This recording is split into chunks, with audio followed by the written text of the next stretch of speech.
Welcome to the Holistic High Achiever Podcast. I'm your host, Caitlin Rowitz. This podcast is all about thriving in the modern world without sacrificing your health. It's for all of my fellow high achievers, business owners, mompreneurs, single parents, hustlers, and the people who do so much for everyone else, sometimes at a detriment to their own health. The people who want to do it all but really need to find a better way without burning themselves out or continuing to put their own health on the back burner. Yes, we'll talk about health, nutrition, and movement and easy solutions to living healthier, but we'll also cover topics like goal setting, building habits, and overcoming challenges and limiting beliefs, which can be applied to any area, including health, so that you can thrive holistically. Hi Achievers! Today we're going to talk about self-care. And if you just thought to yourself, yeah, right, I don't have time for self-care, then you need this episode. So keep listening, because for the next 12 to 15 minutes, it's going to help you just give you what you need to take you from being super stressed out and overwhelmed to more thinking clear and feeling fulfilled and balanced and most likely even more accomplished than you are right now. Self-care is really just about taking care of yourself so that you can function at your highest level.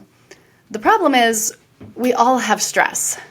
Stress from work or our business, stress with kids or other family members, stress from other relationships, stress about finances, you name it. We always just let it pile on, and then we go throughout life fulfilling our obligations, continuing to add things to the pile and add things to our plate, and filling these little pockets of time that we do have with other people's needs. And then all of a sudden, you're feeling burnt out and overwhelmed, and you wonder why. And when you feel overwhelmed and burnt out, that's going to negatively impact the people and the things that you care about most, because they're then not getting the best version of you. Does this sound familiar? And some of you know this, but we do it anyways.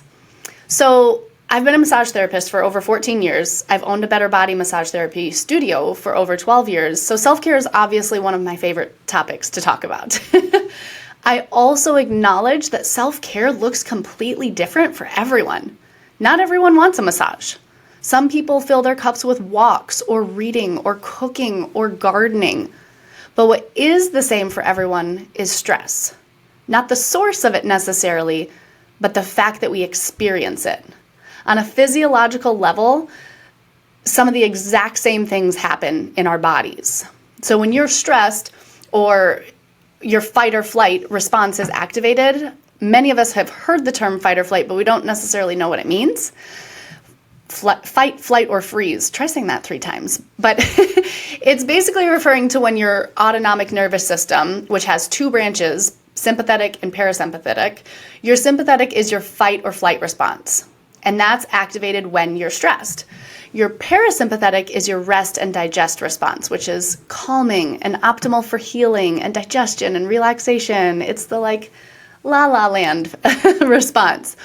But basically, fight or flight is a physiological reaction to a perceived threat that prepares your body to either fight or run. It's a survival response. We need it because if you started getting chased by a lion at the zoo, you don't have time to think. You just react, and your body instinctively would do things like raise your heart rate and turn off unnecessary things like digestion so that you can more effectively run or fight for your life. I don't know if those of you would win a fight against a lion, but you could try. So here's the tricky part. Our body can't tell the difference between the stress of being chased by a lion or having excessive family stress. The same things happen inside your body. So when you're stressed, or in other words, you're in the fight or flight response, even if it's a kind of a chronic low-level stress, but that floats with you consistently, it takes a significant toll on your mind and on your body. Your breathing patterns change to shallow breaths.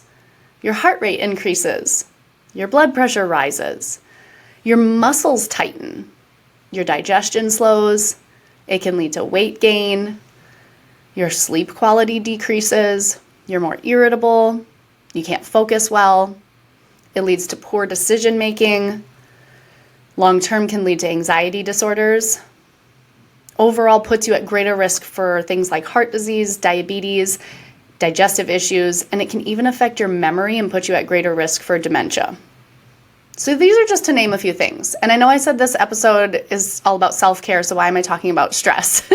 Because I think we can all agree on the negative side of it. We don't want stress. Yet we make excuses to allow it to continue happening because it's just kind of become our normal. It's just what we do. We think things like, that's just how it is right now. But I'm here to tell you it doesn't have to be.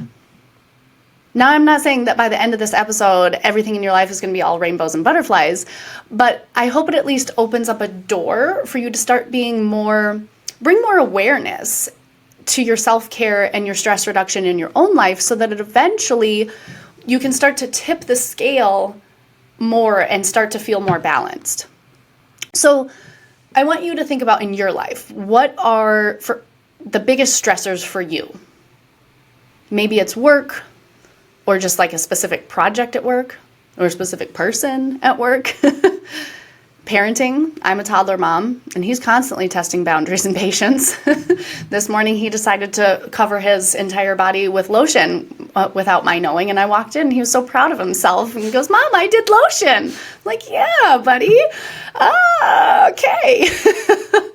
Or maybe your kids are older and you're in the phase of like shuffling them to all the sports and being scheduled to literally be in multiple places at one time. Maybe it's for your relationship with your partner. You're having a hard time communicating or compromising. Maybe there's some tension in another primary relationship in your life. Maybe it's medical. Someone you know or care about is going through something intense. Finance is often a big one for people. Maybe it's not one major thing, but maybe you're shoulding. All the things you really should be making time for and you're not, like losing weight or seeing friends or cleaning out the garage, whatever it is. What is it for you? Think about like your top 1 or 2, maybe 3 stressors. You probably didn't even need all of these examples, to be honest, though, because typically as soon as I say that, these are the easy ones. You're like, I know what it is. I know what's stressing me out. We're often well aware of the problems that are contributing to our shit show.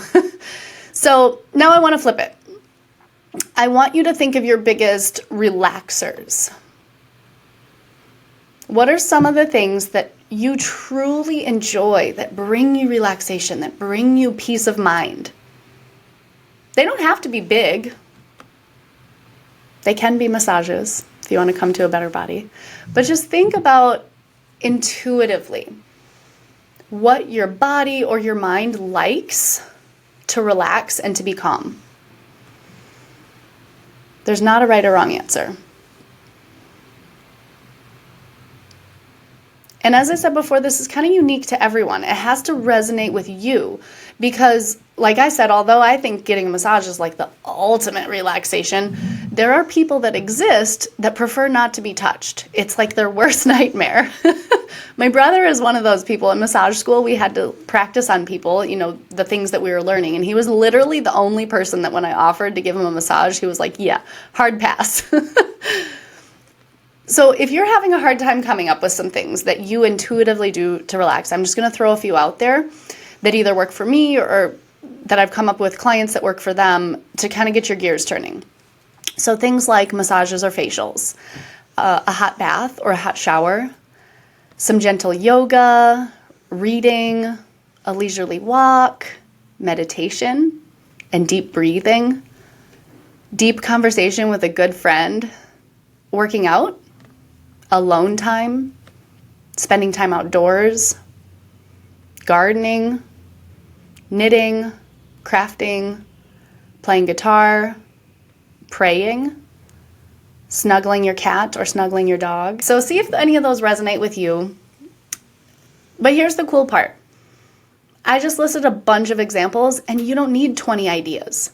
You need like 2 to 3 good ones that work for you, that resonate with you. So don't worry if you don't have a list of like 19 things, or if everything on my list didn't resonate with you. It's not intended to. Pick what feels intuitively impactful for you. And now I want you to pick just one of those things. And think about how incredible you'd feel if you made time for just that one thing. Just more often than you're currently doing.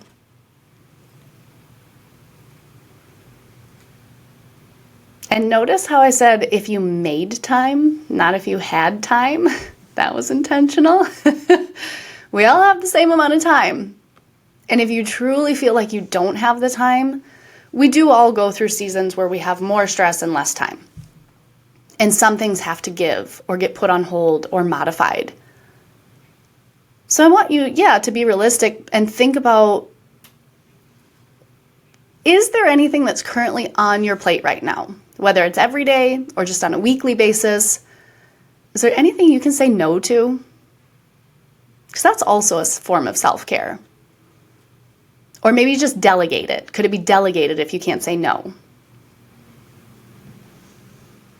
And if you truly feel like you're always stretched for time, I really encourage you to think about this question for a few minutes and dig deep, write it down.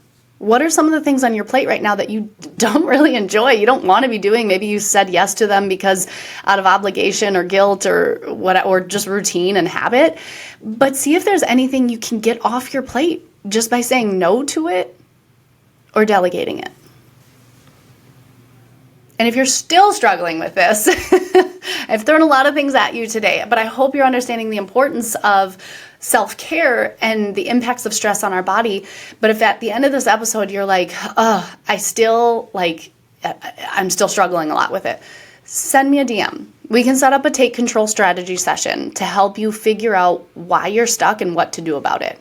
Because sometimes we can't see our own blocks, but if you continue arguing for your limitations, you get to keep them. So if you'd like to not have so many limitations, I invite you to schedule a one-on-one call with me so we can break you out of the rut and get you into intentional forward action. Thank you so much for being here with me on Holistic High Achiever. I hope today's episode left you feeling inspired and ready to take on the world one healthy step at a time.